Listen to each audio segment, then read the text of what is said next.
Salut à tous, bien je me rends en plein milieu d'un champ, plus précisément en bordure d'un bois. Ah, un faisan.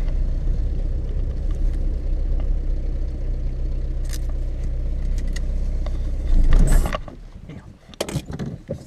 J'ai fait peur. On va essayer d'aller le voir.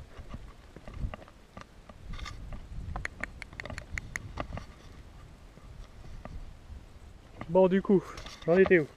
Allez, c'est reparti. Je vais aller en bordure d'un champ car il y a un bois mort qui s'est renversé sur la parcelle. Et si je le laisse, il va me poser une difficulté pour faire la moisson. La batteuse ne va pas aimer du tout avoir un bois de 20 cm, 15-20 cm de diamètre sur son chemin. Donc là, j'ai pris avec moi la tronçonneuse, un petit peu de carburant, de l'huile, une protection pour aller le débiter et puis pouvoir le remettre dans le bois. À l'intérieur du bois, c'est un bois mort, il n'y a aucune raison de le valoriser et de le brûler. Donc c'est plutôt inaccessible comme endroit, il n'y a pas de chemin qui y mène. Donc il va y avoir un petit peu de marche.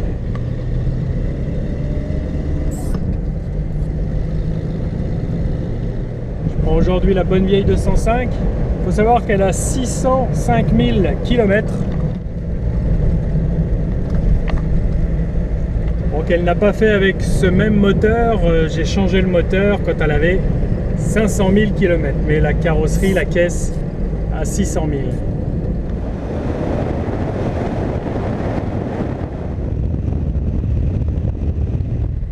Voilà, arrivé près du champ de blé et le bois il est tout là-bas, tout au bout.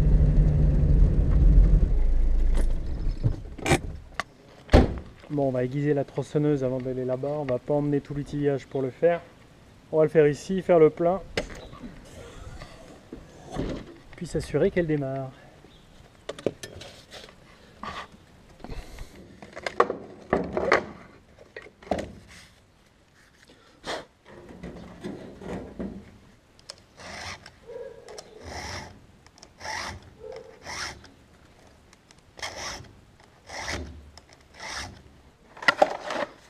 Ensuite, on va faire le plein, carburant et huile. Donc ici, le carburant, c'est un mélange pour moteur 2 temps. C'est un mélange que je fais donc avec de l'essence et puis un petit peu d'huile à 2%.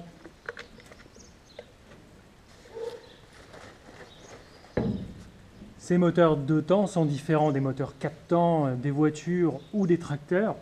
Il est lubrifié avec l'huile qui est mélangée avec le carburant à l'intérieur. Il n'y a pas...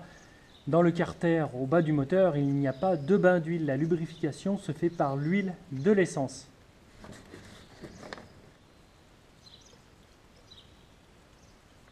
Et le carburant est coloré un petit peu bleuté. Et ne pas oublier l'huile qui va venir lubrifier la chaîne. Ça, c'est ce compartiment ici.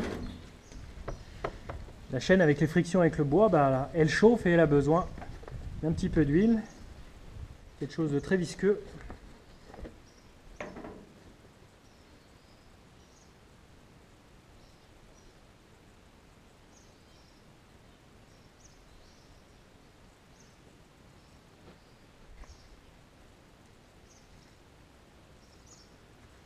Et voilà, pour un petit mécanisme, l'huile qui est ici dans le réservoir va être transmise à la chaîne et il y a constamment une lubrification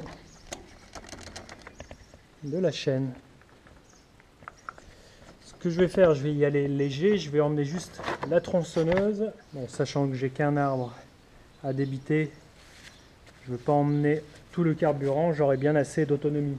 Et avant de m'avancer, je vais bien m'assurer qu'elle démarre. C'est pas une fois dans le bois que je pourrai la réparer.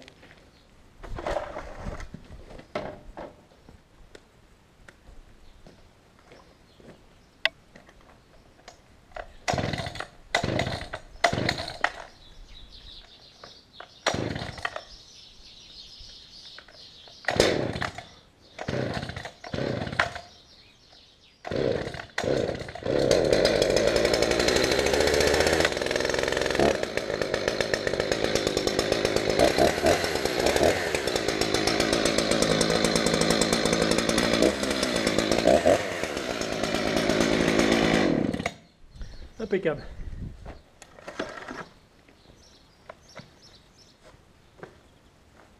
C'est parti, un petit peu de marche. Le temps est sec, donc c'est peu propice aux maladies. On va être plutôt rassuré quant aux maladies au pied des blés cette année.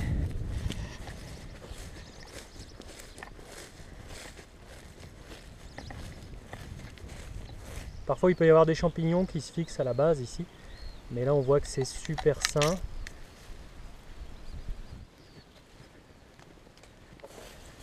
L'arbre il est là.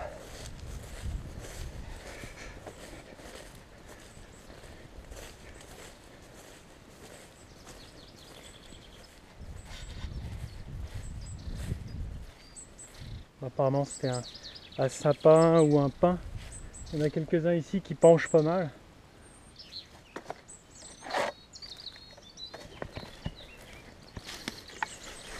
Et parfois quand c'est pas aussi gros, j'arrive à le pousser à l'intérieur. Et voilà, je vais devoir le débiter en petits morceaux. Et puis le laisser se décomposer dans le bois. Et là ce qu'on voit c'est qu'il y a des petits lapins qui sont venus manger autour de ce bois mort. Vous voyez que là c'est sectionné. Le blé est coupé. C'est marrant, c'est juste autour. Je pense que ça leur fait une petite aire de jeu aussi.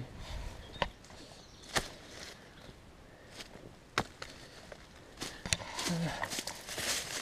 Il était enraciné ici. Voilà, voilà, c'est tout mort. On sait pas qu'il y en a pour longtemps, mais il faut le faire. Avant de la démarrer tout à l'heure, j'ai mis le starter, mais là je vais pas le mettre parce qu'elle a tourné tout à l'heure. Le starter, je l'enlève. Ça c'est l'interrupteur on-off. Là il est sur off. Là il est sur on. Et un coup de lanceur.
Là je mets le reste de l'arbre en hauteur, calé sur un bout de bois, car je veux pas qu'il soit en contact avec le sol. Lorsque je le coupe, le risque c'est qu'avec la chaîne, je vienne toucher la terre et puis toucher aussi des pierres, et ça endommage la chaîne. Et ensuite elle coupe beaucoup moins bien.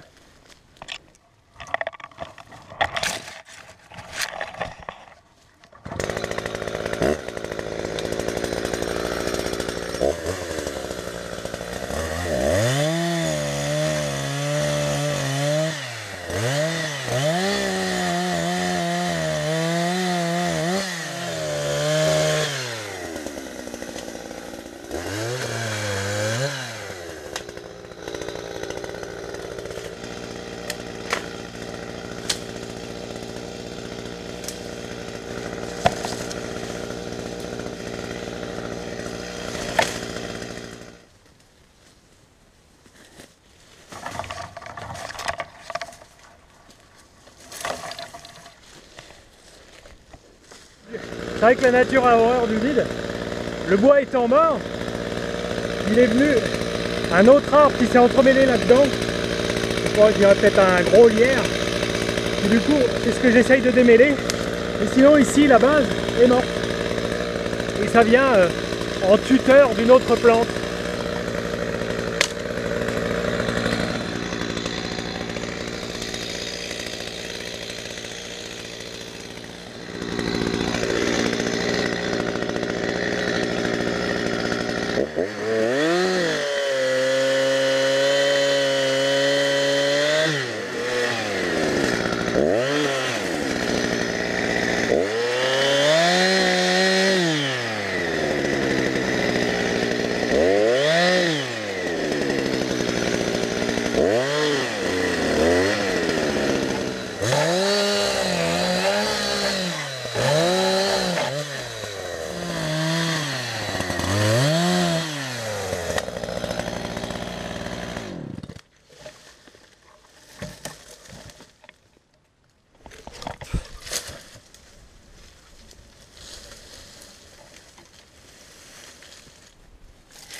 Voilà, la place est nette.